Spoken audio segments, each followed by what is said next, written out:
This is North Sentinel Island, home to the North Sentinelese, and they're one of the last uncontacted tribes here on Earth. They're fiercely protective of their isolation, and approaching the island could cost you your life. But as we go through time, you'll see that the North Sentinelese have a complicated history with outsiders and don't always respond the same way every time.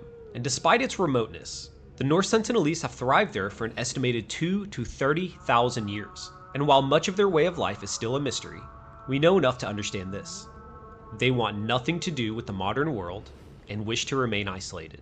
So today, we're going to uncover the story of why the North Sentinelese choose a life of extreme isolation and why visitors are no longer welcome to the island. Prior to the 1880s, there's not much recorded history that's been documented about North Sentinel Island, but we could assume there have been previous contacts with outsiders and the Sentinelese, although we don't know whether they were hostile or friendly encounters. The first mentioning of North Sentinel Island was back in 1771, when the crew of the Diligent, which was a hydrographic survey vessel and owned by the East India Company, would spot something on the shore of the small island. British surveyor John Ritchie was aboard the vessel and noted that he saw a multitude of lights upon the shore, but there was no further investigation into the island.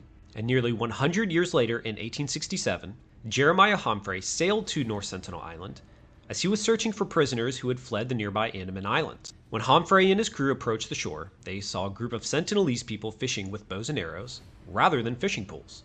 Then, 13 years later in 1880, things would change, and curiosity surrounding the island would soon bring new visitors.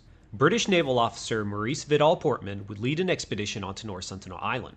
As it's the first recorded time in history, someone has chosen to land on the island. After searching through the forest and coming across a semi-abandoned camp, Portman and his men found and captured 6 Sentinelese people, an elderly couple, and 4 children.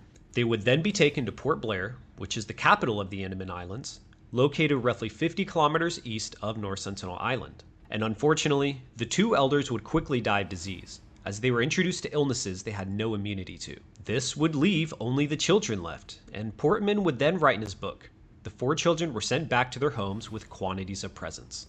This encounter would have terrified the children and would have given them plenty of stories to tell the tribe.